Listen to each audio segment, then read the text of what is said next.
Finalmente voltamos de férias. Aqui estamos novamente para mais uma jornada no meu, no seu, no nosso Supremo Cast, 81º episódio, episódio 81, Chico. Estamos caminhando muito bem em busca do troféu, o 100º episódio do Supremo Cast. Como é que você está?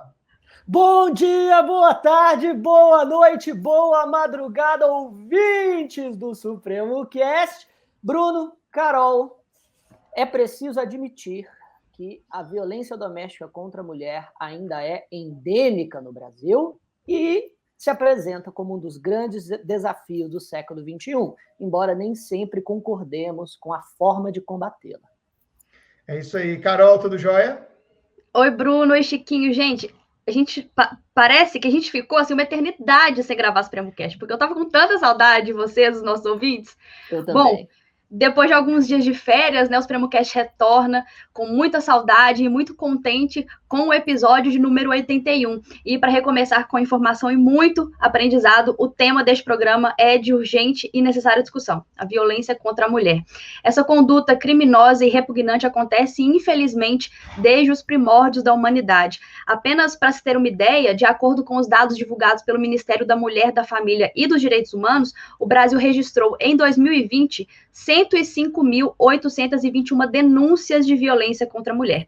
Apesar de ainda precisarmos evoluir em termos de consciência, respeito e empatia, não podemos desconsiderar também os avanços que já aconteceram, né, em nossa sociedade. Um deles, bastante emblemático, completou seus 15 anos no dia 7 de agosto desse ano, a Lei Maria da Penha. E outras novidades legislativas protetivas surgiram também ao longo dos anos, como o feminicídio em 2015, o crime de stalking em 2021, que apesar de não ter especificamente a violência contra a mulher como pano de fundo, a gente sabe que tem maior incidência nesse âmbito, né, no âmbito feminino e também no âmbito infantil, e mais recentemente o Programa de Cooperação Sinal Vermelho, o crime de violência psicológica contra a mulher e a Lei de Combate à Violência Política contra a Mulher. E diante de todo esse cenário preocupante de números crescentes de violência e com tantas novidades do legislativo, é preciso entender o que podemos fazer para acabar de uma vez por todas com essa conduta que tanto fere mulheres por todo o país. Como podemos minimizar o número de mulheres que,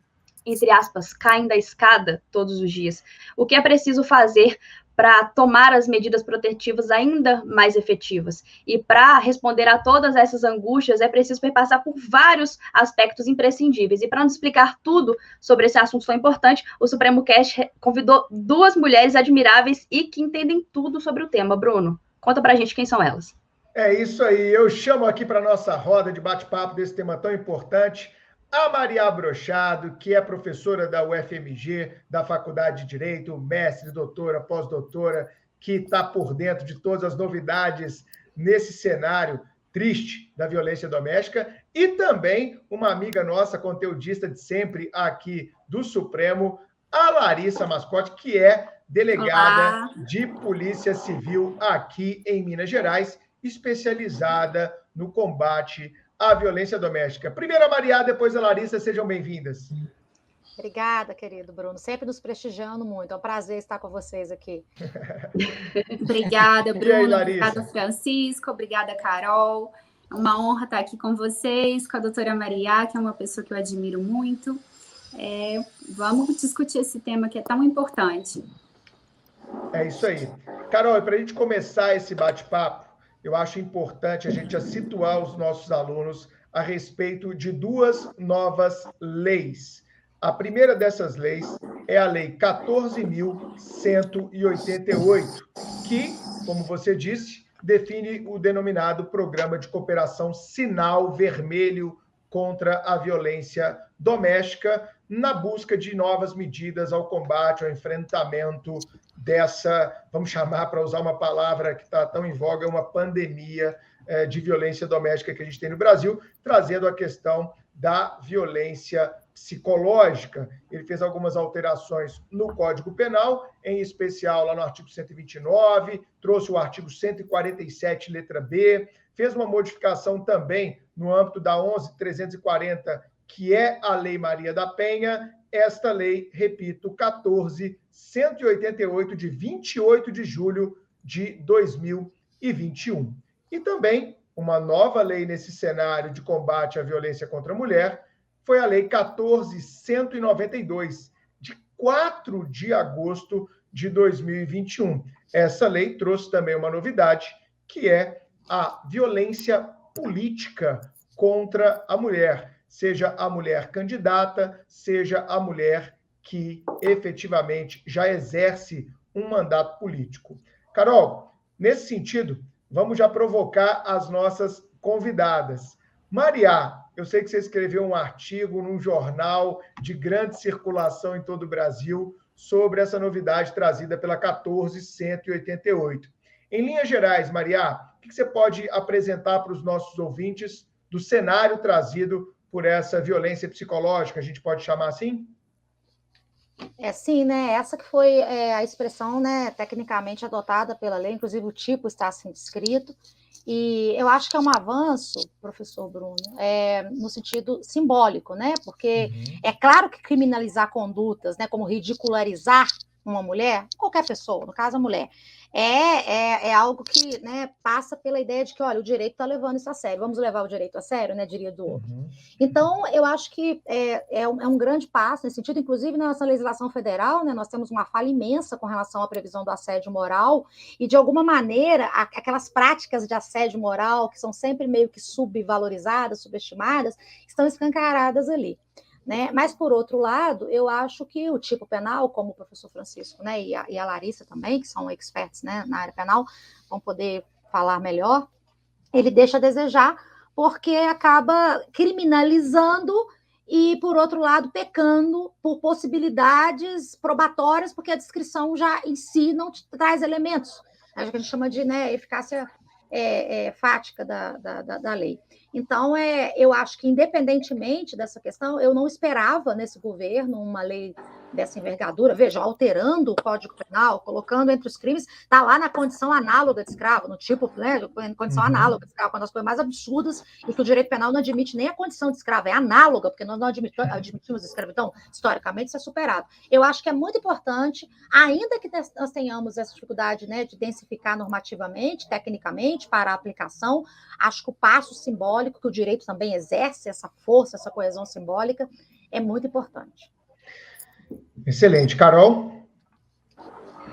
E, Maria, a gente sabe, né, que você tem uma ligação também forte com a política, né? Eu queria que você falasse um pouquinho para a gente sobre a importância desse combate à violência política contra a mulher. E, assim, já entrando também na questão da representatividade, né? Como é importante ter mulheres no legislativo e em vários outros cargos de poder, né? O que você tem para falar para a gente sobre esse ponto específico? Eu coloco a violência política como uma das formas de violência intelectual, ou que eu chamo de subalternização intelectual da mulher. Isso é um dado, ninguém tem dúvida, eu já me senti em várias circunstâncias. Eu costumo dizer o seguinte: pessoas que tinham um currículo muito pior do que o meu estavam falando com sapiência, de maneira autolaudatória, e me colocando como alguém que não poderia ali sequer se manifestar. Isso é fato, eu não vou discutir, os números mostram, as pessoas pensam em violência física, mas a violência física, a professora Larissa vai poder detalhar melhor, é a praxe dela, cotidiana, mas a violência física é escancarada, pelo menos. A pessoa chega lá machucada. Agora, a violência psicológica, a violência que denigra nossas competências intelectuais, né? Eu sou professora, quer dizer, isso para mim é o maior valor que tenho. Eu não tenho valor maior, sob o ponto de vista da minha espiritualidade, do que o respeito à minha liberdade de manifestação, de expressão, à minha formação, à minha autonomia acadêmica, né?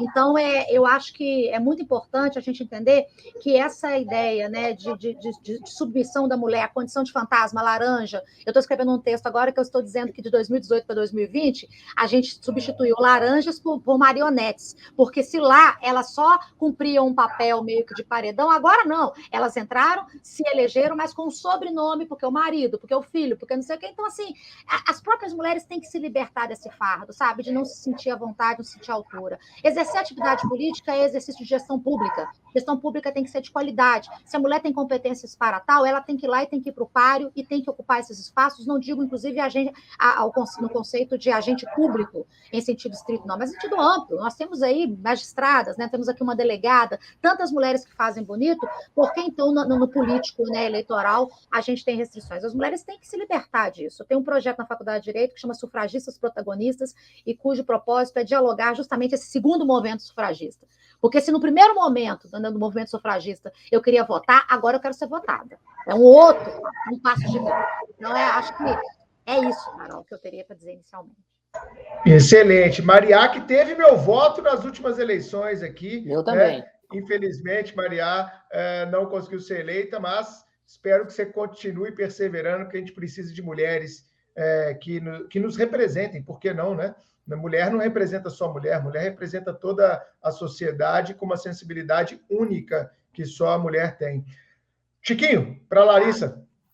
Vamos lá. Eu queria ouvir a Larissa sobre o primeiro assunto que foi aqui comentado no nosso cast, já que esse foi o primeiro assunto escolhido, e acredito que é também o de maior interesse do ouvinte, que são as novidades legislativas. Especificamente, queria ouvir o que ela pensa sobre o crime do artigo 147B, o de violência psicológica contra a mulher. Acredito que a gente pode estabelecer uma discussão boa acerca desse tipo penal inicialmente, para depois descer às discussões mais históricas desse momento tão importante de aniversário da Lei Maria da Penha. Então, doutora Larissa, o que você pensa, qual é a sua visão técnica enquanto jurista e enquanto delegada acerca desse tipo penal?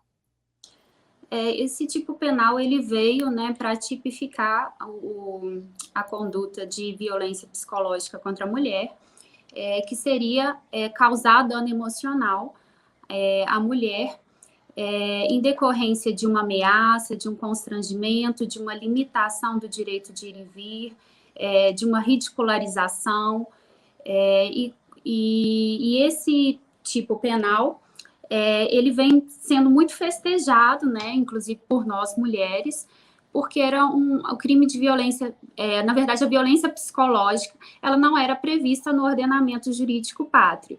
Então nós tínhamos uma corrente que entendia que essa conduta ela poderia ser tipificada como crime de lesão corporal, mas na prática isso era muito difícil de acontecer. Né? Eu confesso que eu nunca vi isso acontecer na prática da delegacia de polícia. Então, ele vem para tipificar essa conduta e para dar mais guarida à violência, à mulher que é vítima de violência. Bacana. Eu concordo plenamente que a violência psicológica e emocional contra a mulher é, com certeza, uma das formas de violência doméstica. A própria Lei Maria da Penha diz isso expressamente nas formas de violência contidas no artigo 7º. E eu acredito também que nossos órgãos encarregados da persecução penal têm algum papel no combate a esse tipo de agressão. Entretanto, enquanto penalista, eu tenho certeza que muitos dos alunos e ouvintes estão esperando essa minha posição, porque eu já fiz pública em várias ocasiões. Eu acho que o crime do artigo 147B ele tem boas intenções, mas ele possui duas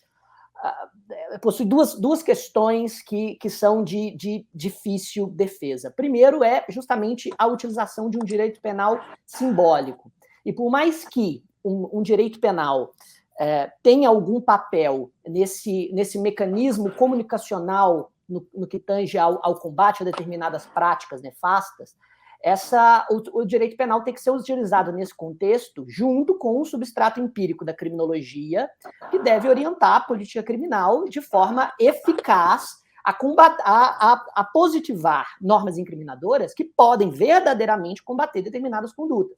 O artigo 147B parece ser puramente simbólico, no sentido de que ele criminaliza determinados comportamentos que ou já estavam criminalizados em outros tipos penais, ou que são de difícil demonstração probatória, de maneira que parece realmente só uma bandeira política fincada no direito penal. E quando o direito penal é utilizado para esse tipo de de comunicação, todas as críticas que normalmente se faz aos processos de criminalização, processos estes que quase sempre também são excludentes, também são de rotulação, também servem para neutralizar aquelas pessoas que não se adequam às relações de produção e consumo, é jogado para o tapete e adota-se uma postura positivista de ambos os lados do espectro político.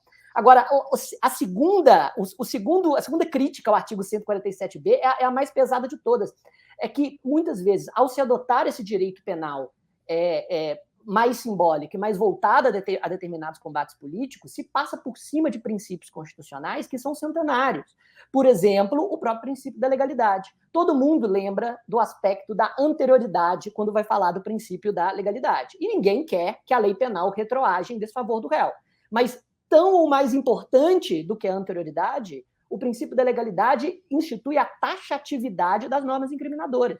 Não pode haver normas gerais no Código Penal. Não pode haver tipos penais abertos. Desde a criação do tipo penal por Belling, em 1906, a norma incriminadora precisa ter um verbo núcleo, que denota uma ação ou uma omissão, com um objeto material bem definido. E o artigo 147b ele começa: causar dano emocional à mulher.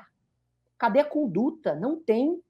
No final, o tipo penal ainda tenta exemplificar para fechar as possibilidades de interpretação do que seja dano emocional, porém ele termina com uma interpretação analógica, dizendo por meio de humilhação, manipulação, isolamento ou qualquer outro meio. E não especifica exatamente o que é dano emocional, não é facilmente conceituável e nem mensurável. Não só dificulta os aspectos probatórios, como abre a possibilidade de tipificação para, eventualmente, qualquer coisa que o operador do direito entender que cause dano emocional, ferindo o princípio da tipicidade e esvaziando também o seu aspecto comunicacional. Na minha opinião, o artigo ele é bem inconstitucional, apesar de eu reconhecer a importância do combate à violência emocional contra a mulher. Acho que eu precisava colocar isso para fora. Chico, a gente vive um momento, né, cara, difícil da sociedade, não é só da sociedade brasileira, da sociedade mundial, onde a polarização acaba fazendo com que ou você esteja de um lado ou você esteja do outro, isso. O que é muito ruim, né, para quem se preza a estudar, a ter posições mais técnicas, como é o seu caso. E eu te conheço muito, cara, e entendo perfeitamente a sua fala, que ela é uma fala de uma crítica ao tipo penal em si e não ao objeto jurídico que ele busca proteger. Eu acho que é preciso a gente fazer essa distinção aqui para que um ouvinte mais assodado e apressado não faça o que é típico hoje da internet, um julgamento a priori, um julgamento preliminar da sua fala.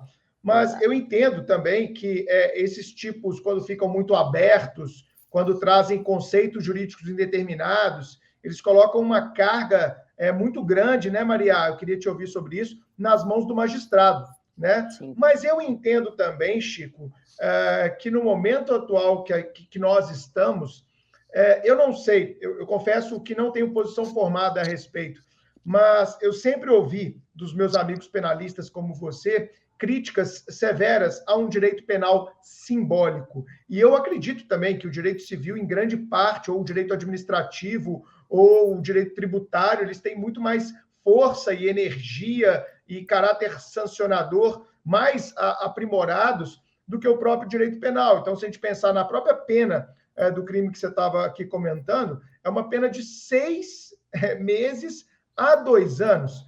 Chega lá, o cara agrediu, causou dano emocional, o juiz entendeu que realmente ele abusava psicologicamente da mulher, denegria, destruía a autoestima daquela mulher, e aí ele vai lá e recebe uma pena de 6 meses a 2 anos. Né? É absolutamente sem qualquer eficácia do ponto de vista técnico. A gente até comentava antes do episódio começar, de repente, se ele fosse condenado a pagar uma indenização pesada, rigorosa, mexendo no bolso dele, seria muito mais efetivo para uma não reiteração de conduta e também um caráter preventivo geral. Então, haveria tanto uma prevenção especial quanto uma prevenção geral. Então, eu entendo perfeitamente a crítica que você faz à utilização do direito penal como sendo a única medida adequada para esse tipo de situação. Mas eu questiono, e queria ouvir a Maria, se o direito penal também não tem que ter esse caráter um tanto quanto simbólico para que, cara, nós estamos conversando aqui com os ouvintes que são a nata da sociedade. Quem para ouvir o Supremo Cast é a nata da nata intelectual da sociedade.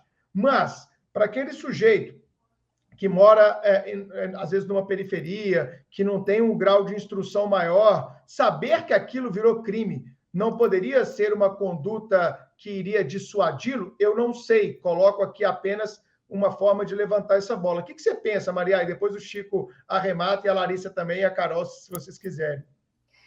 Ai, meu Deus, realmente nós estamos aqui falando para o creme de la creme, né? Da jurística. Mas veja, vou tentar aqui sair dessa arapuca, né, intelectual, porque não é brincadeira enfrentar essa questão.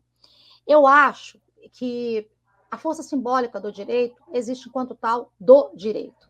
É o único código comportamental do ethos humano que atua com força de coisa julgada, que significa coercitividade, né? Ou seja, coerção aplicada em ato, e que, portanto, as pessoas pensam que falar pragmaticamente, eu sempre brinco na sala de aula, praia e prova. Ouve as duas palavras. Qual que é a sensação das duas palavras?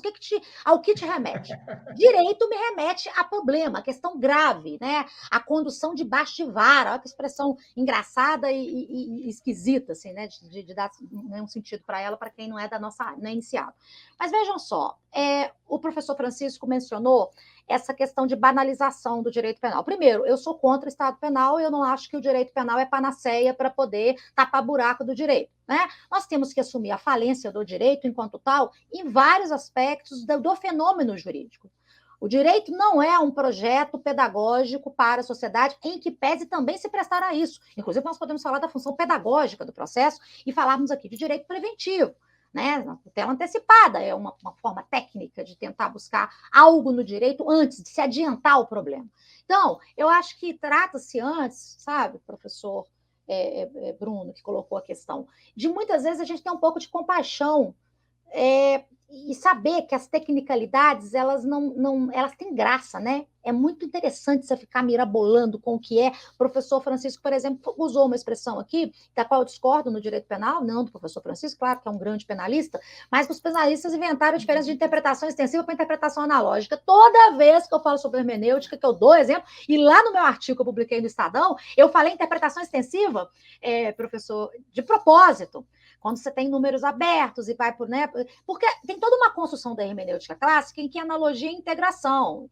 E interpretação extensiva é resultado da interpretação, não é integração. Então, há uma busca dos penalistas para tentarem fazer essas distinções, essas conformações, em razão da exigência, da tipicidade, e em razão da exigência do sentido, não só técnico-jurídico, mas social do direito penal, porque você está com o pé no direito penal. Vocês vejam, colocou a violência psicológica nos crimes contra a liberdade pessoal. Vejam, isso é muito grave, porque depois dos crimes contra a vida, o que mais? A vida, inclusive toda a filosofia alemã transita em torno, e aí nós não podemos esquecer, né, nosso saudoso aí do grande Wetzel, que olha, a vida o animal se defende por instinto, até eu, mas liberdade é só humano, esse é o maior valor.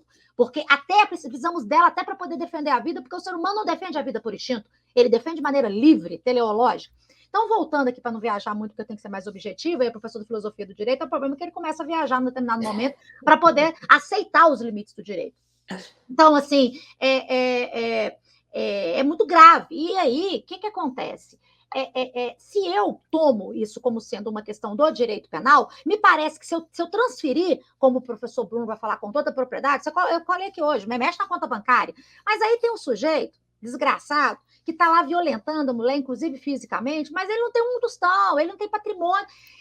Chega um momento que não tem jeito, não tem bens a penhora também. Então, eu queria só ler aqui o tipo, não é o tipo, porque foi uma alteração do Código Eleitoral pela lei, né? Agora recentemente promulgada, que é a 14.192, que prevê uma alteração do Código Eleitoral e que está previsto assim, né, lá o artigo 323. É considerado, né, um ilícito grave, divulgar na propaganda eleitoral durante o período de campanha fatos que sabem verídicos em relação a partidos ou a candidatos e capazes de exercer influência perante o eleitorado. Matou a previsão, não importa se ela é crime, se ela é ilícito, que não chega nesse nível de gravidade, matou, porque a questão probatória passa a ser o drama para o direito. Então, a gente não pode também expectar, né, que nós vamos levar para a seara jurídica questões que vão ser resolvidas, porque não são. O direito é uma técnica de atuação. Como diz o Terço Sampaio Ferraz Júnior, o direito é tecnologia. Então, não tragamos para os nossos muros, como diria o Miguel Reale falando de Kelsen. Kelsen, quando se falou da bandeira do normativismo, estava todo mundo querendo o direito na cidadela, cercado por todos os lados, todo mundo querendo pular os seus muros para chamar para si o seu objeto. Peraí, nós fazemos a psicologia, nós fazemos a economia, nós fazemos a politologia, teologia? Peraí. É direito. Então, acho que chega um momento, sabe, professor Bruno, professor Francisco, professora Larissa, professora Carol, que já é professora, sim, e eu falo isso com muito orgulho, porque eu admiro muito essa função, esse status. Eu penso que a gente tem que passar a refletir sobre o uso enviesado do direito para exercer uma pseudo-função simbólica, como o professor Francisco colocou, e o professor Bruno ratifica, colocando que também há essa missão simbólica. Mas o que o jurista faz com isso? Qual que é a carga de responsabilidade? Qual que é a carga do Ministério Público nessa história toda? Qual que é o ônus que eu tenho? Então, eu dizia para alunos meus, quando eu estava formando aqui na desembargador Edésio Fernandes, a última turma de magistrados, eles lá, Maria, e o ativismo, e como é que eu tenho que fazer? Como é que eu... Calma. Você não vai ser o padre da cidade, você não é a divindade encarnada para poder dar jeito nos rumos da vida da humanidade. Psicólogo da cidade, né, Maria? O psicólogo da cidade. Não é porque o psicólogo vai falar para poder... Ou o psiquiatra vai me medicar, o psicólogo vai vir com toda a tese. O padre vai mandar eu rezar 10 Ave Marias. E o juiz vai ter que falar assim, ó, eu prendo, eu não prendo, eu tiro. Né? Vejam, é muito grave a nossa posição. E ela é única em termos de código comportamental. Então, calma lá. Não é só o direito penal, não. É especialmente ele, porque ele grita. Ele coloca as vísceras da impotência do direito na mesa, por causa, principalmente, da questão probatória. É o fenômeno jurídico quanto tal. Excelente. E aí, Carol, se você me permite, eu queria passar já direto a bola para a Larissa, porque como a Maria colocou muito bem, a Larissa, ela está ali no calor dos fatos, né, Maria? Mais do que eu, você, a Carol, o Chico, a Larissa está ali no atendimento. Daquela mulher que veio conduzida ali pela PM como vítima, ou que voluntariamente compareceu à Delegacia de Proteção à Mulher. E eu tenho certeza, e isso está acontecendo pelo Brasil inteiro, a Larissa pode confirmar ou não, que está, inclusive, havendo um treinamento específico, né, Larissa, para que aquelas que atendem as vítimas de violência doméstica possam saber lidar com aquela mulher numa condição, vamos colocar assim, de máxima vulnerabilidade naquele instante. Larissa, você faz esse papel mesmo quando você faz o atendimento? Tem um quê de psicóloga? Tem que ter um treinamento especial? Como é que você lida com essa situação no dia a dia, já que tem vários anos que você trabalha na proteção da mulher no âmbito da Polícia Judiciária? A Lei Maria da Penha, ela realmente prevê que essa vítima de violência doméstica e familiar, ela seja atendida por profissionais capacitados, né? Então, nós recebemos um treinamento mais humanizado para poder proporcionar a essa mulher que está em condição, que está em situação de vulnerabilidade, um acolhimento à sua situação.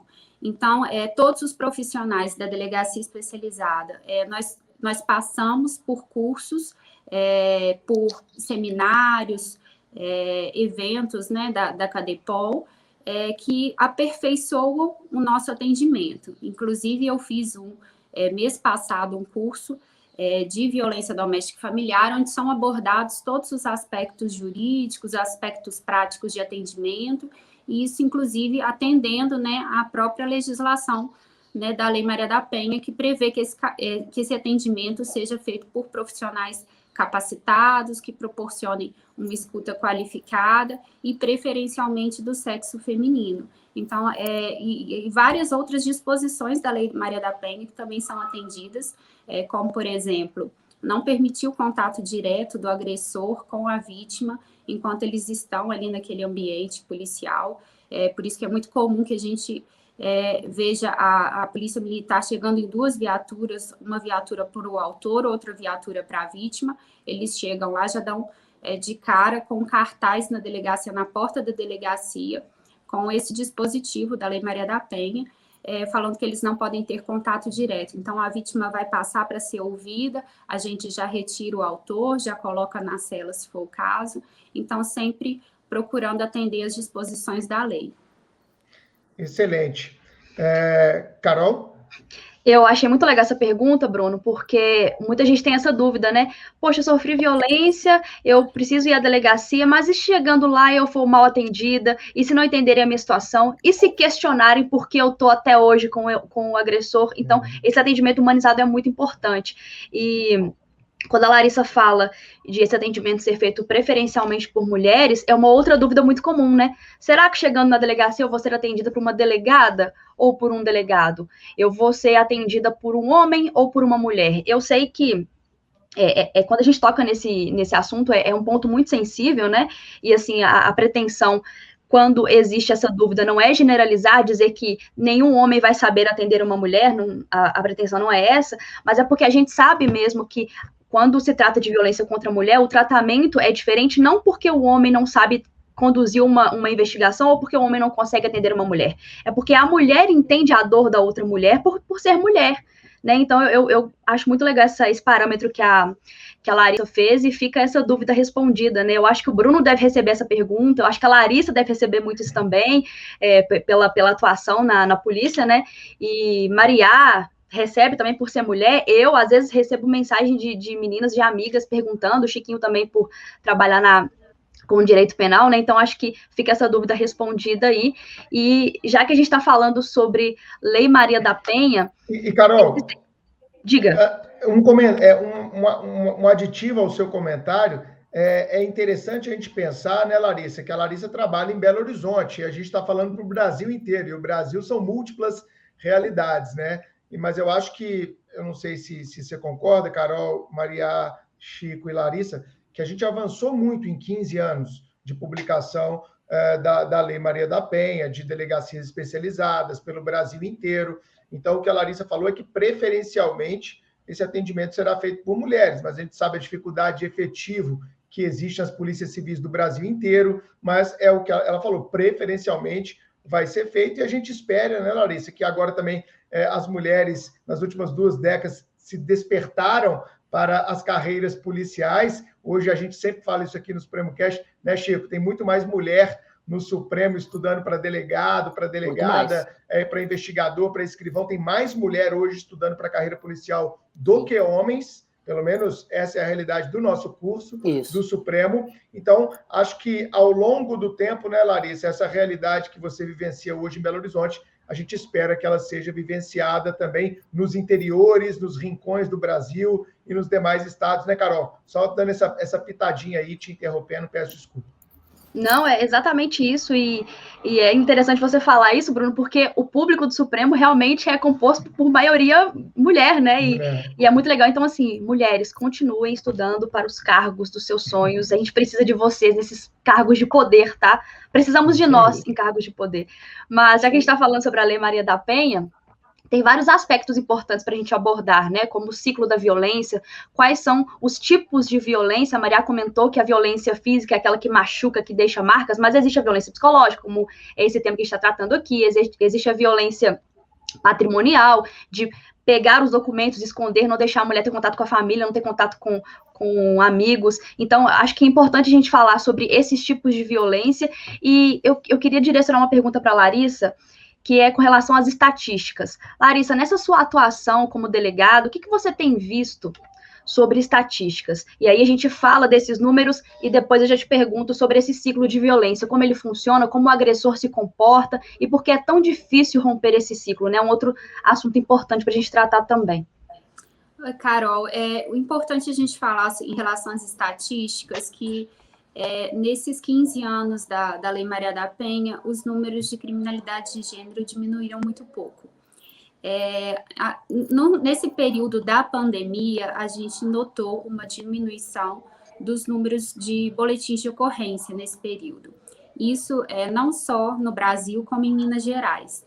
No Brasil, a gente teve uma diminuição em torno de 7% dos registros de boletim de ocorrência, e em Minas Gerais a gente também notou a diminuição desses registros de violência doméstica e familiar. Em contrapartida, nós tivemos um aumento dos pedidos de medida protetiva. Isso é bem interessante, né? Como que as mulheres estão se sentindo em mais situação de risco, né? Em maior risco mas estão registrando menos boletins de ocorrência. E também a gente nota um aumento dos acionamentos da Polícia Militar, né, do 190. Isso é perceptível no nosso plantão policial. Nós notamos que o plantão está cada dia mais cheio de ocorrências, com mais conduzidos, porém, a gente tem notado essa subnotificação nesse período da pandemia. Em Minas Gerais, a gente teve uma certa estabilidade dos números de feminicídios do ano de 2019 para o ano de 2020. A gente teve uma certa estabilidade, aí passou de 144 para 150 o número de feminicídios. E no Brasil também a gente teve uma variação muito pequena de 0,7% para mais. Então, o que indica uma certa estabilidade também dos números de feminicídios. Mas é importante a gente salientar que nesse período, né, da pandemia provocada pelo Covid-19, as mulheres elas têm ficado mais reclusas, né, dentro dos seus próprios lares, têm ficado mais isoladas socialmente, têm evitado sair de casa para respeitar, né, as normas. Então, isso prejudica, né, a gente mensurar o número real da violência, porque as vítimas acabam também ficando mais em contato com o agressor, acabam estando mais coagidas, com mais medo de denunciar. Inclusive, saiu um estudo nos Estados Unidos sobre isso, que concluiu que nesse período da pandemia, as vítimas elas têm se reportado às unidades de saúde apenas nos estágios finais da violência. Então, realmente, as vítimas têm demorado mais buscar esse auxílio junto ao aparato estatal. E essa questão da pandemia realmente é um ponto importante, porque o número de boletins registrados não quer dizer que as mulheres estão sofrendo menos violência, né? Pelo contrário, talvez estejam sofrendo mais, porque elas estão em contato direto com o agressor em casa o dia todo. E como é que ela liga para a polícia? Ou como ela liga para alguém para pedir ajuda e o agressor ali do lado, né? E mais, né, Carol? E mais, a gente não pode esquecer, eu sei que a Maria é muito sensível a essa temática, né, Maria? As questões sociais também envoltas na pandemia. A gente está com um recorde no Brasil de desemprego, quase 15 milhões de pessoas desempregadas, né? A gente teve várias empresas que quebraram, várias atividades que ficaram aí com um ano inteiro prejudicadas, e isso em todas as classes sociais, de A a E, porque não vamos também achar que violência doméstica é algo só pertencente às classes C, D e E, ela está presente bastante também, né, Larissa, nas classes A e B. E por que eu toco nesse ponto, Maria? Porque é óbvio que numa situação em que há mais desemprego, em que há mais miséria no país, saiu um estudo nas semanas que se passaram, que o consumo das famílias brasileiras está o menor consumo das famílias brasileiras desde 2005. As famílias brasileiras estão com menos recursos financeiros para consumir, quase 15 milhões de desempregados, uma inflação que está muito acima do teto. A inflação está batendo 8,9% nos últimos 12 meses. E olha que a inflação é medida com vários cálculos econômicos, que não é o real. Quem faz supermercado, né? Como todos nós aqui fazemos, qualquer comprinha de mercado hoje, você para, sempre que eu saio do mercado, eu falo, cara, eu tenho uma condição de vida boa. Imagina quem é mais pobre, como é que está comprando comida, cara? Está tudo muito caro. E por que eu digo isso num cenário de violência doméstica? Porque dá para a gente fazer uma associação, sim. As pessoas, às vezes, nesse cenário de maior drama social e econômico, elas têm uma tendência a suportar mais até uma violência doméstica. Porque existe também essa questão que o Chico bem colocou nas preliminares que nós estávamos tratando aqui do episódio, da composição, né, Chico? Da renda familiar. É aquele velho paradigma que a Larissa já deve ter ouvido muito na delegacia. É ruim com ele e pior sem ele, né? Essa é uma realidade da qual a gente não pode fugir. O que você pensa disso, Maria? Bom, professor Bruno só me faz pergunta assim, né? Que eu preciso voltar assim, né? Tentar lá ir no beabá e tentar melhorar. Vamos lá. Olha, professor, você sabe que essa questão que você falou do supermercado é uma coisa tão óbvia para mim. Eu nunca parei no posto de gasolina, gente, eu paguei quase R$7 o litro de gasolina a minha remuneração como professora continua exatamente a mesma. Congelado. Então, é assim, o que eu compro hoje no supermercado, certamente eu comprava o dobro. Tá impossível, você foi no ponto. E aí, eu fico pensando que a gente ainda pode se dar o benefício da dúvida, e eu não queria ser provocada assim, mas o professor Bruno me provocou, então levanta a bola, eu não deixo de cortar. A gente pode pensar, né, que é por causa da pandemia. Claro, ninguém vai desconsiderar um quadro pandêmico mundial, que é uma coisa secular, que ninguém aqui sabe, óbvio. E o governo tem que lidar com isso, poxa, né? Imagina o princípio da anterioridade, professor Francisco, nessa hora, o que acontece com ele, o direito fale, como eu estava dizendo, porque você tem que começar a debelar o que não era previsível minimamente, o que é totalmente novo. Então eu espero que seja isso, sabe? Mas eu acho que o nosso governo, o governo atual no Brasil, e eu não quero, outro dia eu vou fazer uma palestra sobre isso, a pessoa entrou lá em defesa do presidente, falou assim, eu não conheci nenhum projeto de lei dele, ele teve um projeto de lei tal, quando é deputado, porque ele é presidente hoje, qualquer presidente, se você for stalkear a vida dele, você vai descobrir tanta coisa que ele fez, porque ele não tem como, para a história do mundo, história do Brasil no mundo. Mas, assim, eu acho que a violência, sabe, falando especificamente da desgraça que consegue ser piorada, ela tem sido muito, infelizmente, banalizada e, de certa forma, até exortada no Brasil nos últimos anos, sabe? Eu não queria ter vivido para poder falar isso, não, para testemunhar isso, não. As pessoas acreditaram que eu saí em 2018 da eleição armada, todo mundo armado, para a rua, saiu quebrando tudo. Então, eu acho que existe hoje um caldo cultural, infelizmente, né? E as redes sociais potencializam muito isso, porque a rede social é o Nelson Rodrigues mesmo se aplicado. A idiotice perdeu o pudor. Perdeu o pudor. O idiotice perdeu o pudor. As pessoas estão falando sobre coisas que elas não sabem, com a preguiça intelectual enorme, porque ouviu o galo cantar não sabe aonde, não quer conferir. Então, é uma coisa que leva a outra. E esse é o momento que nós estamos vivendo, e é o problema do nosso tempo, dessa primeira quadra de século. Nós temos que enfrentar esses problemas. Mas eu acho que a violência está sendo muito, sabe, assim, desconsiderada. Banalizada, né? Banalizada, é a banalidade do mal. Eu tenho uma expressão na história da filosofia que a Hannah Arendt usa. É a banalidade do mal. E aí, professor, alcoolismo aumentou demais porque as pessoas já são, naturalmente, elas tendem a sofrer e a reagir. Animalzinho reagindo, recluso. A fera foi presa de casa. Né? As pessoas se alcoolizam, porque é uma forma que nós temos, né, de válvula de escape.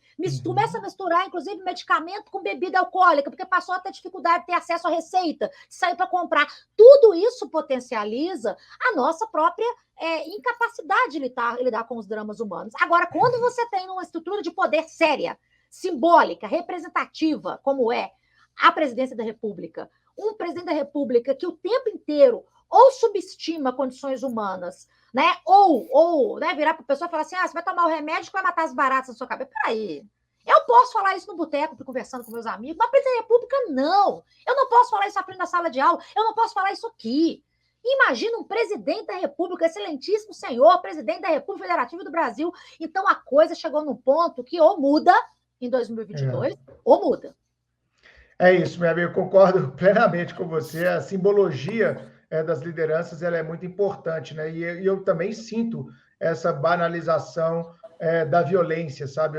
Eu sou um ferrenho combatente dessa banalização. Eu sempre brinco com o Chico, né? A galera acha que todo mundo que é policial, né, Larissa? É um grande amante da violência. Eu acho que é exatamente o contrário, sabe? Acho que o policial bem formado, com princípios humanísticos fortes, ele quer exatamente repelir isso. Então, a galera às vezes acha que o policial fica assistindo esses programas de polícia aí na rádio ou na televisão o tempo inteiro, né? Eu sou exatamente o antagonismo disso. Eu não gosto de ouvir notícia de crime, não gosto de consumir esse tipo de violência, porque realmente não me leva a nada. Agora, Carol, o Chico, eu queria fazer uma pergunta para a Larissa, porque eu estava analisando o Atlas da Violência, feito pelo IPEA, né, que é o Instituto de Pesquisas Econômicas Aplicadas, vinculado ao Ministério da Economia, e o Atlas da Violência ele sai todo ano, no segundo semestre, e saiu há pouco tempo agora, o de 2021, que se refere a dados do ano anterior. Eu falo muito disso na nossa pós-graduação em Segurança Pública e Polícia Judiciária na Faculdade Supremo. Quem foi nosso aluno lá sabe que eu me valho muito das informações que estão contidas no Atlas. E nesse Atlas 2021, Larissa e Maria, tem um dado muito interessante. Quando a gente fala de feminicídio, Chico, você sabia, amigo, que quando se trata de mulheres, 39% dos feminicídios ocorrem dentro de casa. Isso é um dado estatístico relevante. Enquanto que para homens, esse dado é de 16%. Para mulher, mais do que o dobro, 39%. Ou seja, a casa ainda continua sendo um local perigoso para as mulheres no Brasil. E você tem visto essas estatísticas na prática, né, Larissa, no seu lidar com a Lei Maria da Penha, todos os dias na Polícia Civil de Minas Gerais. Eu queria fazer uma pergunta nesse sentido, porque sempre que há um certo antagonismo, né, Chico, a Maria da Penha, a gente tem aquilo que a Carol falou, apanha, mas está lá com ele. O amor, o ódio e o amor andam de mãos dadas. Como é que tem sido a experiência nesse sentido? Você tem visto ao longo dos anos as mulheres mais conscientes, Larissa, da necessidade de rompimento desses vínculos de violência? Eu acho que elas estão mais conscientes, acredito que esse assunto tem sido mais abordado, né, a gente vê essa temática, né, da violência de gênero sendo abordada praticamente todos os dias na televisão, né, nas redes sociais. Acredito que que a gente está vivendo um processo evolutivo com relação ao tema. Porém, acho que essa situação ainda tem muito a evoluir, a questão da própria violência psicológica. Eu acho que tem muitas mulheres que não admitem e não enxergam que elas estão num relacionamento abusivo, não enxergam a violência psicológica como ela está tipificada hoje, né, no Código Penal. Então, acho que muitas mulheres ainda naturalizam atos de violência, acham que estão sendo mais amadas, que aqueles ciúmes do parceiro é uma demonstração de amor, de afeto. Então, acho que ainda nós temos muito a evoluir com relação a essa conscientização. Excelente. Ô, Chico, para você, estamos evoluindo também enquanto homens, cara, ou não? Não, com certeza. Aliás, é interessante a sua pergunta, a sua colocação, justamente porque eu sinto que eu hoje tenho uma visão sobre o tema completamente diferente do que eu tinha há pouco mais de meia década atrás. E isso porque nós somos contaminados culturalmente de forma quase imperceptível, justamente por uma cultura que diz, né, que determinadas práticas abusivas e violentas e até emocionalmente predatórias no campo do relacionamento é normal, e pelo contrário, é até desejável que o homem seja desse ou daquela forma. E a desconstrução disso é muito difícil, sob o ponto de vista até da visão que o homem é levado a ter do gênero masculino. E é por isso que todas essas conversas são extremamente importantes. E é por isso também que a gente não pode o tempo inteiro antagonizar uma ou outra parte a priori, justamente porque precisamos discutir enquanto sociedade quais são as formas mais eficazes de combate à violência doméstica, o que passa necessariamente por um debate que é multidisciplinar.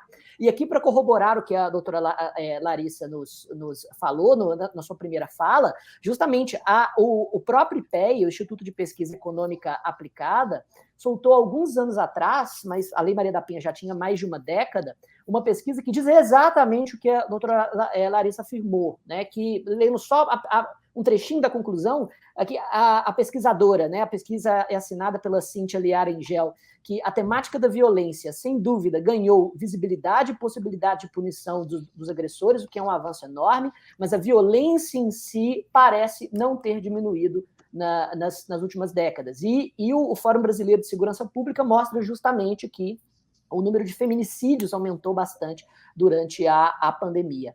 Dentro desse contexto, eu tenho duas perguntas, uma direcionada ao Bruno e outra direcionada à doutora Larissa. Ao Bruno, eu queria devolver a pergunta que ele me fez. Você acha, Bruno, que você tem mudado enquanto seu entendimento daquilo que compõe o gênero masculino em toda essa discussão?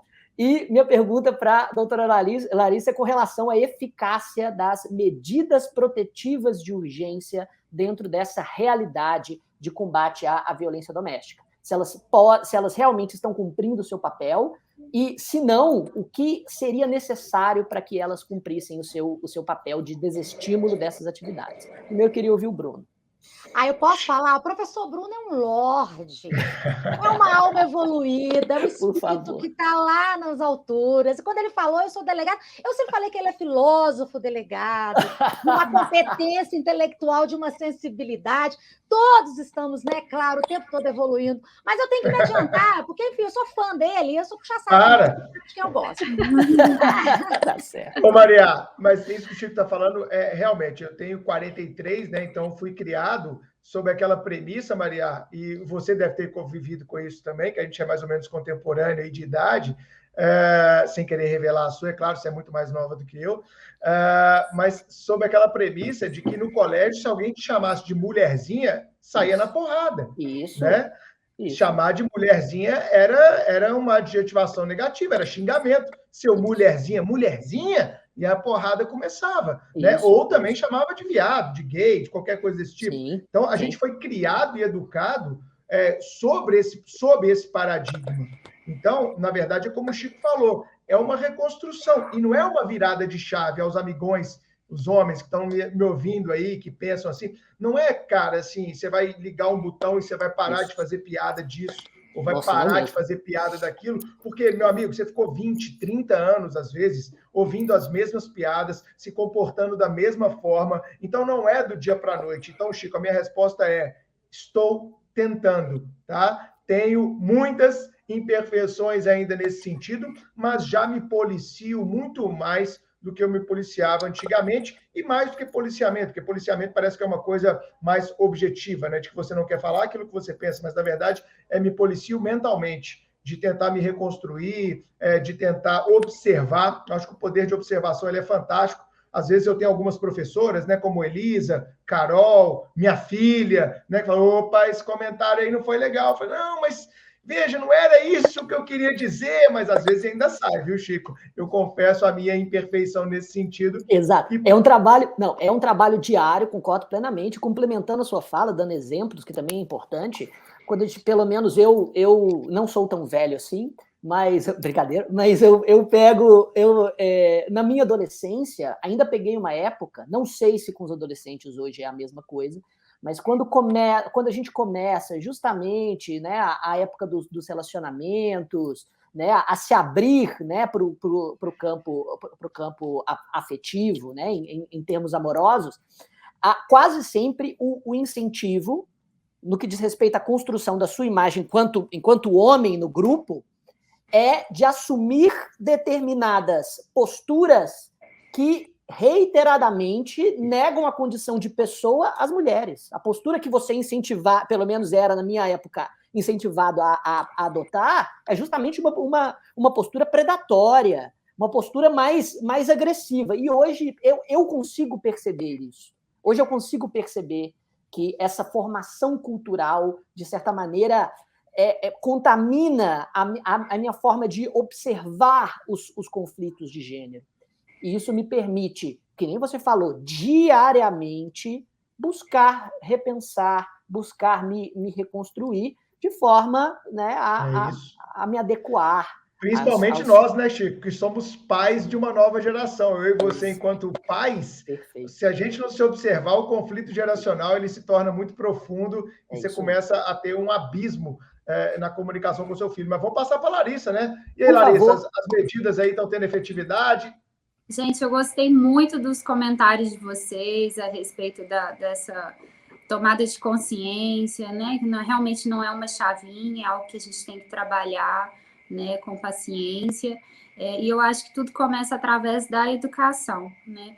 A educação, como vocês falaram aí, dos filhos e também a educação na escola. E uma das principais vitórias que a gente teve nesse ano foi uma lei que recente, que colocou, né, incluiu a prevenção e combate à violência doméstica e familiar nos currículos de educação básica. Então, acho que isso foi um avanço tão grande, né, a gente começar, porque eu acho que é através da educação que a gente tem a possibilidade de criar uma sociedade preparada para vivenciar a Lei Maria da Penha, porque hoje a gente tem uma lei muito boa, mas a gente não tem uma sociedade preparada para essa lei. Essa é a minha opinião. Perfeito. Ô, Larissa, e antes de você falar da efetividade, é muito bom lembrar, quem é pai e está nos ouvindo sabe disso, né? A Maria é mãe, ela sabe disso, filho nos educa muito. Então, se o filho é educado dessa maneira na escola e toma consciência disso, amanhã, se ele observa um episódio de violência doméstica em casa, ele fala, opa, peraí, isso aqui está errado. Às vezes, aquilo que era naturalizado para ele, que parecia ser um comportamento natural de um pai ou de um outro ascendente, né, qualquer, porque a violência não existe só entre marido e mulher, existe às vezes entre irmãos, entre avós e etc., né? Essa violência doméstica mesmo, familiar, ele começa a observar e ter parâmetros, né, Larissa, de comparação. Peraí, eu vi esse vídeo lá na escola e isso está acontecendo dentro da minha casa. Peraí, ô pai, pode parar, o que é isso? Você está maluco? Como é que... Eu não vou aceitar isso aqui, não. Então, isso pode ser uma boa chave também na virada dessa educação, que não é do sujeito, é da família. Mas fala das medidas aí que o Chico perguntou, dessa efetividade aí. E só fazendo um gancho aí nesse assunto também, a gente tem na prática também, existe um projeto na polícia que chama Dialogar, que é um projeto de reeducação dos agressores. E estudos, né, pesquisas já evidenciaram que mais de 90% dos agressores que passam pelo processo pelo dialogar, eles não voltam a reincidir. Então, assim, na prática, a gente vê também como que essa questão da reeducação, da ressocialização do criminoso, ela é muito mais efetiva, às vezes, do que a própria pena. E tratamento, né, Larissa? Porque isso também, às vezes, tem muita questão psicológica, como a Maria falou, não é o direito que vai dar conta disso, meu amigo. Não adianta botar uma pena de 20 anos. Às vezes, o cara tinha que fazer 20 anos de terapia para poder conseguir evoluir e melhorar. Não é só uma questão de coercibilidade, é uma questão muito mais profunda e psíquica. E com relação à efetividade das medidas protetivas, né, é um tema assim, que eu, particularmente, também acho muito interessante, porque a gente vê, presencia muitas mulheres falarem que as medidas protetivas são só uma folha de papel. E, de fato, né, na estrutura da polícia brasileira, a gente não tem como disponibilizar um policial para ficar, igual acontece nos filmes, né, que às vezes a gente vê um policial na porta da vítima, que fica ali vigiando para ver se o agressor vai chegar, vai se aproximar. Infelizmente, aqui no Brasil, a gente não tem essa estrutura, né, de poder disponibilizar uma vigilância a essa vítima. Então, muitas acham que é só uma folha de papel, mas essa ideia, ela não é verídica. A gente vê que as medidas protetivas, quem está no fronte da violência doméstica e familiar, a gente vê que de fato elas são efetivas. Existe uma pesquisa do Ministério Público de São Paulo, no ano de 2018, que evidenciou isso, das vítimas de feminicídios, né, na base de dados lá dos feminicídios que ocorreram, né, dentro dos limites territoriais do estado de São Paulo, naquele período, apenas, eu acho, não sei se foi 3% ou 4% que haviam registrado boletim de ocorrência, eu sei que foram menos de 5% haviam registrado boletim de ocorrência e haviam pedido medidas protetivas. E aqui a gente também costuma fazer muito essa pesquisa, sabe? Às vezes, quando uma mulher morre, a gente fica sabendo aqui, né, no município de Belo Horizonte, a gente, como é delegada aqui da mulher, o pavor da gente é morrer uma mulher que tem uma investigação nas nossas mãos. Então, é uma bomba, assim, a gente realmente não quer que isso aconteça de forma alguma, né? A gente não quer se culpabilizar quando uma mulher morre e a gente, às vezes, não tomou as medidas cabíveis, né, ao caso concreto. Então, todas as vezes que, às vezes, acontece um feminicídio aqui, a gente vai e olha, nossa, deixa eu ver se tem boletim de ocorrência, deixa eu ver se ela pediu medida protetiva. E, de fato, a maioria esmagadora não pede medidas protetivas ou não registra os fatos. Isso daí é uma pesquisa que não existe aqui em Minas Gerais ainda, que só foi realizada pelo Ministério Público de São Paulo, mas que mostra que as medidas protetivas, de fato, são eficazes. Excelente. Está aí, né, Maria? Você que faz tanto lá no PPGD da UFMG, pesquisas, orientações de trabalho de conclusão de curso. Aí, galera que está ouvindo a gente em busca de uma boa temática, né? Envolve uma certa pesquisa, e trabalhar com pesquisa de campo sempre é complicado, né, Maria?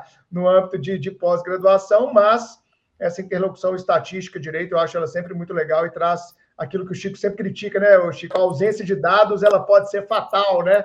Então, pode ser uma boa dica aí que a Larissa deu. E chegamos, então, ao momento que todo mundo adora aqui no Supremo Cast, está todo mundo com saudade, a Dica Suprema. Chico, o que você trouxe para a gente de Dica Suprema dessa vez, amigão? Vamos lá. Olha, a minha Dica Suprema é bastante temática. Eu vou recomendar os comentários de 2 professores acerca da modificação do artigo 147B do Código Penal, e são de fácil acesso a qualquer um que tá ouvindo esse podcast. Primeiro é um texto do professor Bruno Gilabert. É só jogar no Google que você vai encontrar. Bruno Gilabert tece comentários muito, muito técnicos, mais técnicos do que qualquer manual de direito penal traçaria sobre esse tipo penal. E, se você prefere comentários em vídeo... Professor da Faculdade Suprema, examinador do concurso de delegado Rio de Janeiro. Acho que vale a pena dar uma lida no que o Bruno está falando. Exatamente. Já esteve com a gente aqui no Supremo Cast. Já esteve com a gente aqui no Supremo Cast. Eu sou fã do professor Bruno Gilabert. Ele é extremamente técnico. Gosto demais das ponderações dele, são muito lúcidas, são sempre... ele nunca se deixa levar por emoções, sempre muito bem fundamentado, até constitucionalmente, mesmo porque ele é pesquisador da área de constitucional, apesar de delegado de polícia, né, constitucional e direitos humanos. E a minha segunda recomendação, nesse contexto, quem prefere vídeos, o professor da UFMG, Túlio Lima Viana, tem no seu canal do YouTube um vídeo sobre o artigo 147B, e ambos têm opiniões semelhantes, embora o Túlio também aborda aspectos que não são só jurídicos do artigo 147B. E dentro dessas minhas recomendações, eu friso que o que mais me incomoda nesse tipo penal, e de todos os temas que nós aqui discutimos, não é só o direito penal simbólico, porque é inegável que o direito penal também vai ser utilizado como instrumento político, e isso muitas vezes não pode ser filtrado. A minha maior rusga com relação ao tipo penal é o abandono do princípio da legalidade no que diz respeito à taxatividade do tipo penal. E esses professores abordam muito bem essa violação da legalidade. Assim, o princípio penal mais basilar, é aquele que marca a virada de um direito penal absolutista para o direito penal da ilustração. É o mínimo do mínimo. E se a gente simplesmente aceitar a violação dessas garantias, esses princípios, esses direitos, essas garantias penais são mitigadas para toda a sociedade. Foi um objeto de pesquisa na minha dissertação de mestrado, com relação a isso que foi feito na lei antiterrorismo, que também abandonou os pressupostos básicos da tipicidade em várias normas incriminadoras, e por mais que a causa seja nobre, a gente não pode tolerar esses abusos e essas violações de direitos fundamentais. Essas são as minhas recomendações. Bruno Gilabert e Túlio Lima Viana, artigo 147B. Se você jogar no Google, você acha facilmente o comentário desses professores. E para quem é concurseiro, não tenho dúvida que isso vai cair em prova objetiva e também em prova discursiva nos próximos concursos. Carol, antes das nossas convidadas, o que você trouxe hoje de Dica Suprema? Aposto que vai ser alguma coisa do Globoplay, né? Carol, ela é patrocinada, ela é blogueira patrocinada pelo Globoplay. Nós temos que investigar isso, viu, Chico? A Carol está ganhando aí alguma coisa desse Globoplay. Eu também estou achando que tenho por fora nisso aí, Carol, confesso. Olha, gente, não tem não, mas Globo, se estiver assistindo aqui ao cast, fica a dica, tá? Eu vou indicar 2 séries rapidamente, nenhuma do Globoplay, por incrível que pareça. Que isso? Não pagaram esse mês, Chico, não pagaram esse mês. Não, atrasaram, falei, não vai dar para fazer a publi dessa vez, não. Mas antes das minhas dicas, eu quero reforçar essa dica do Chico sobre o vídeo do Túlio Viana, porque antes de a gente começar a gravar o cast, eu comentei com o Bruno que eu havia lido comentários sobre o artigo, e foi justamente do Túlio. Então fica aí também a dica reforçada aí que o Dico deu. Bom, mas as 2 séries que eu quero indicar, a primeira delas é Coisa Mais Linda, eu acho que já até indiquei aqui uma vez, é do Netflix, é uma série muito bacana que fala sobre independência feminina, sobre a importância de ser mulher e de ajudar outras mulheres, é uma série muito, muito legal mesmo, assim, tem uns episódios bem românticos, no sentido não de amor mulher-homem, mulher-homem-homem, mas romântica no sentido de a série é como se ela te abraçasse, assim, sabe? E por ser mulher, eu adorei assistir, e as atrizes são maravilhosas, é uma série muito bacana que fala sobre a importância da luta da mulher na nossa sociedade. Então fica aí a dica, coisa mais linda. E a segunda dica é o documentário da Elise Matsunaga, que saiu no Netflix também. Todo mundo tá falando, eu não vi ainda. Assim, gente, eu quero fazer uma observação sobre isso, quero que vocês entendam o objetivo da minha dica. Eu não defendo que a Elise tenha matado o Marcos Matsunaga, tá? Pô, que bom, né? Isso aí é legal, pô. Não, porque... Sabe por quê? Porque só fala assim, essa feminista aí de cabelo curto, ela quer matar os homens, né? Não é isso. Exatamente, ela quer a morte dos homens, não é isso, gente, pelo amor de Deus. O que eu quero dizer é o seguinte, esse documentário mostra muito... muita gente fala que é um documentário parcial, que eles mostram muito a versão da Elise, mas assim, o documentário é protagonizado pela Elise, né? Então, assim, não tem como ser diferente.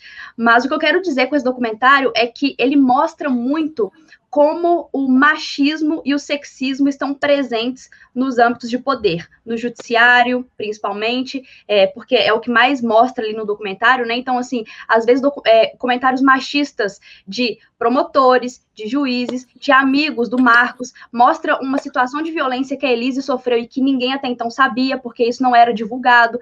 Então, não defendo homicídio, pelo amor de Deus, vou reforçar isso aqui, mas o que eu quero dizer é que cada um tem uma forma de sentir uma opressão que sofre. A forma que a Elise teve de externalizar e de acabar com aquela opressão que ela sofria, que até então ninguém sabia, quando foi noticiado, a Elise Matsunaga matou o Marcos Matsunaga. É como se ela tivesse cometido um homicídio, porque ela tinha interesse, ela queria o dinheiro dele. Esses foram os comentários machistas da época, mas agora no documentário a gente consegue perceber que ela sofria muita opressão com o Marcos no relacionamento. Então, cada um tem uma forma de se rebelar contra uma opressão que sofre. Então, essa foi a forma que ela teve, não é defensável, mas é muito interessante assistir, inclusive, para entender como o sexismo está presente nesses ambientes de poder e como é importante mulheres denunciarem, apesar de ser muito difícil, de terem coragem para sair de relacionamentos abusivos, apesar de ser difícil, eu sei, e também de ocuparem espaços de poder. Então, coisa mais linda, e Elise Matsunaga, Netflix. Show de bola. Maria Brochado, o que você trouxe para a gente hoje de Dica Suprema? Já estou com a caneta aqui para anotar já. E hoje você vai horrorizar com a minha dica. Hoje eu estou narcísica. Hoje eu vou me indicar. Mas antes eu quero dizer o seguinte, Carol, uma das coisas que mais me assustaram em 2018, que eu cortei o cabelo muito curto, eu sempre tive desejo de surucar, e eu sou fã da Elis Regina, acho ela genial. E aí, quando eu cortei, eu não sei o que foi o pior, né? Se foi falar assim, nossa, Maria, depois que cortou esse cabelo, virou feminista. Essa foi uma resposta. E a outra que eu li, que escreveram para uma pessoa sobre o meu cabelo, foi o seguinte, gente, achei que a Mariara era até casada com homem, não sabia que ela gostava dessas coisas, não. Gente, o sexismo é uma coisa assim, é um mal, né, não resolvido no humano. Freud que o diga. Mas eu queria indicar... Ouço muito isso também. E eu adoro, seu cabelo tá lindo, fica lindo. Quem tem um rosto, você tem que botar o cabelo curtinho mesmo, até raspar, como a Sinéad O'Connor fazia lá na década de 80. Mas eu tô falando Narciso, porque eu tô entre gigantes, e a gente, quando tá aí nos ombros de gigantes, a gente pode se dar o luxo de falar assim, não, agora hoje eu vou me regozijar. Eu quero indicar um capítulo de uma entrevista de um canal meu, que é o Exibidas, que é um projeto acadêmico, eu fiz em parceria com a Casa Civil quando eu fui secretária, e com a parceria da FAPEMICA, Rede Minas, na época, esse é para a Rede Minas, mas eu não consegui terminar o termo de cooperação técnica, e eu botei no canal, compartilhei com a professora Larissa esses dias, porque até para prestação de contas. E lá eu faço uma entrevista com 3 mulheres, assim, fenomenais, entre as quais, se eu tivesse conhecido a professora Larissa, na época, eu queria ter entrevistado ela também, e não vai faltar oportunidade, porque a luta continua. Que é a Major Cleide, que foi responsável por um sistema de implementação de educação aqui da polícia, como a professora Larissa colocou, e foi um negócio sensacional na Polícia Militar de Minas. Ela esteve à frente desse projeto, né, de approach, né, de como acolher, porque muitas pessoas não querem ir, porque, primeiro, vai ser julgado, e segundo, o que vai acontecer com meu marido? Vai piorar a situação que eu já estou vivendo? Então, eu acho que isso foi muito desse trabalho dela. A defensora pública Samanta Vilarinho, que é uma fera nesse tema, assim, domina profundamente e atende no NUDEM, que é o Núcleo de Atendimento à Violência contra a Mulher, da Defensoria Pública do Estado de Minas, e a desembargadora Karen Emmerich, que é também uma potência na discussão sobre o combate da violência contra a mulher. E aí, lá pelas tantas, eu pergunto para ela, desembargadora, a senhora já sofreu violência? Ela falou, Maria, toda mulher vai sofrer em algum momento da vida. Não tem jeito. Ela coloca isso com tanta, assim, sabe, com tanta transparência, com tanta verdade. Então, eu queria indicar o canal Exibidas, né, que tá lá, não tem muito seguidor, não, coisa acadêmica. YouTube, né, Maria? Tá no YouTube, isso. Tá no YouTube, joga lá canal Exibidas. Exibidas no YouTube. Show. No YouTube. Eu coloquei Exibidas de propósito, porque eu queria justamente exibir das mulheres o mérito, a competência. O nome ficou ótimo. Ficou assim, foi um trocadilho que eu fiz para poder significar exibição no sentido exibida do participo passado. Está sendo exibido aqui, os méritos estão sendo exibidos. E esse livrinho aqui, gente, vocês indicaram o Túlio, meu amigo lá de faculdade pós, acabei de publicar agora, tem pouco tempo, Ética e Direito. Por que eu estou indicando esse livro meu? Isso aqui eu escrevi com muito carinho, são anos de pesquisa, porque eu acho que tudo isso que nós estamos discutindo aqui é ética e direito. No fundo, afastar, o professor Francisco mencionou aqui, cotejou essa questão, afastar o direito da ética, esvaziar o direito, ele falou, vamos parar com essa coisa positivista, onde nós vamos chegar com isso? Foi uma bobagem que o ser humano fez, sabe, na história do direito ocidental, ao menos ocidental. Então, eu acho que retomar ética e direito, no meu livro, em qualquer leitura, é fundamental, e eu, como acabei de publicar isso aqui, estou tão feliz, eu indico. Opa, depois vamos comprar esse livro aí da Maria, hein, Carol? Divulgar lá no site, claro, nas redes sociais nossas e do Supremo, com todo gosto. Larissa, o que você trouxe para a gente, Dica Suprema? Gostou de participar aí, Larissa? Foi legal? Adorei, foi uma honra participar com só pessoas, né, de tanto conhecimento jurídico. Eu queria, primeiramente, corroborar as indicações da doutora Maria, porque eu assisti o canal Exibidas e realmente é muito elucidativo. Queria também ratificar a indicação da Carol da série Coisa Mais Linda, porque também eu fiquei super fã da série, achei assim maravilhosa, fico doida para sair uma nova temporada. E eu trouxe duas indicações também ligadas à temática de hoje, não são indicações propriamente jurídicas, né? Um é um documentário que chama O Silêncio dos Homens, que fala muito sobre o que a gente conversou hoje, da questão da chavinha, né? Que não é virando uma chavinha, mas que a gente tem que fazer esse processo de desconstrução, né, do masculino. Então, O Silêncio dos Homens é um documentário que eu adorei, que ele não trata os homens como vilões, mas que mostra como que nós estamos inseridos numa sociedade machista, né, patriarcal, e como que a gente tem que se esforçar mesmo para poder fazer essa desconstrução, todos nós. Então, acho muito legal, porque os homens são interpretados assim, são expostos no documentário como pessoas humanas, pessoas que muitas vezes não sabem lidar com seus próprios sentimentos e que a violência acaba sendo um canal de manifestação de algo que sempre foi reprimido durante toda a sua vida. Então, é muito interessante esse documentário. Eu acho que traz um aprendizado muito grande para todos nós, ainda mais em relação a esse tema de violência psicológica. Como é que chama? O Silêncio dos Homens e onde que está, Larissa? Está no YouTube.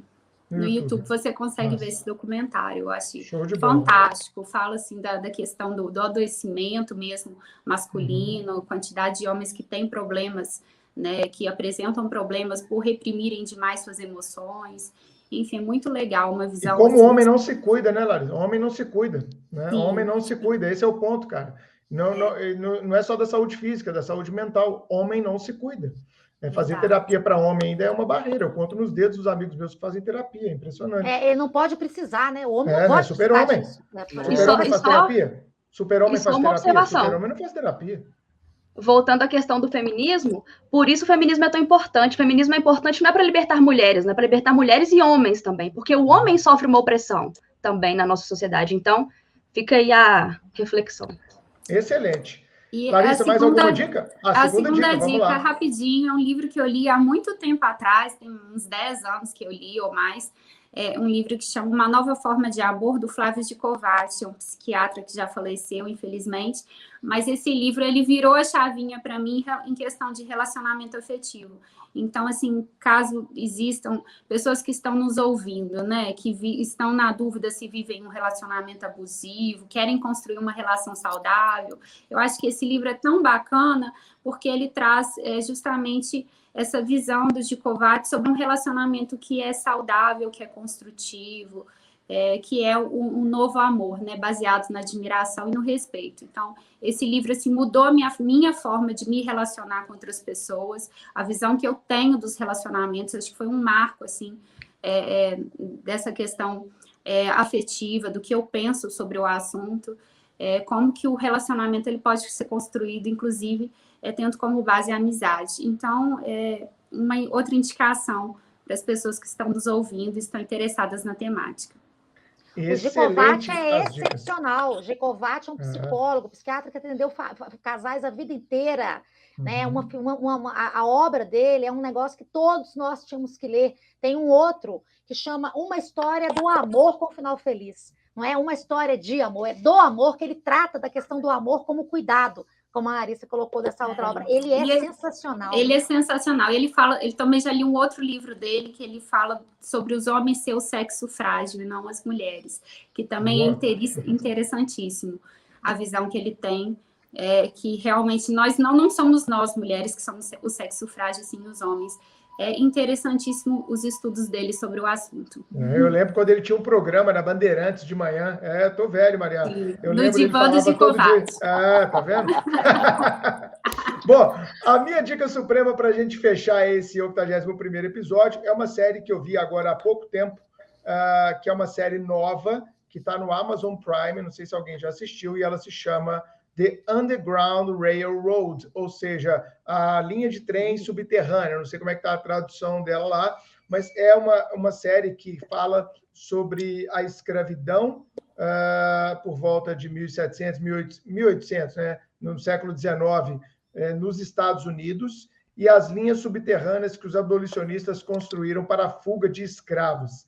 E tangencia o tema de agora, porque a protagonista é uma atriz sul-africana, que se vocês assistirem, vão ficar apaixonados com ela. Ela chama Thuso Mebdu, e ela dá um show de interpretação como uma escrava fugitiva, e é muito legal os dilemas que se coloca, e para quem está nessa vibe de reconstruir, de repensar, vale a pena pensar um pouco o que os negros já passaram aqui nesse chamado Novo Mundo, para a gente parar e pensar um pouquinho mesmo se é necessário ou não se repensar racismo estrutural, a posição da mulher negra. E eu aprendi bastante com essa série. Ela deixa aquelas séries, Carol, que você fica até meio sem ar, às vezes, em alguns episódios. E é série rápida, 10 episódios apenas, é uma série que você mata relativamente rápido.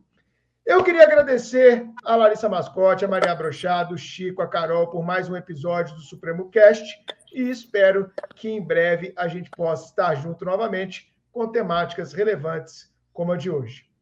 Chico, Carol? É isso, agradeço também a presença de todos, principalmente das nossas duas convidadas, e acredito que o Supremo Cast voltou como uma das pautas mais importantes de toda a sua história. Carol? Verdade, Chico, concordo com você, concordo com o Bruno. A gente recebeu duas mulheres incríveis aqui, foi muito legal discutir esse tema que é tão importante. Maria, Larissa, muito obrigada. Tenho certeza que todo mundo aprendeu muito com vocês nesse nosso 81º episódio. Maria? Só agradecimento, um prazer imenso. Me chamem sempre, estarei aqui sempre. Os ouvintes de vocês são de altíssimo quilate. Só felicidade. Obrigada. Larissa? Queria agradecer, foi uma honra participar com vocês desse podcast do Supremo, que é um cursinho que eu estou sempre indicando nas minhas redes sociais. Isso aí, continue. Eu sou fã, só tem professor espera. Foi uma honra. É isso, gente. A gente se vê na semana que vem. Obrigado, até mais.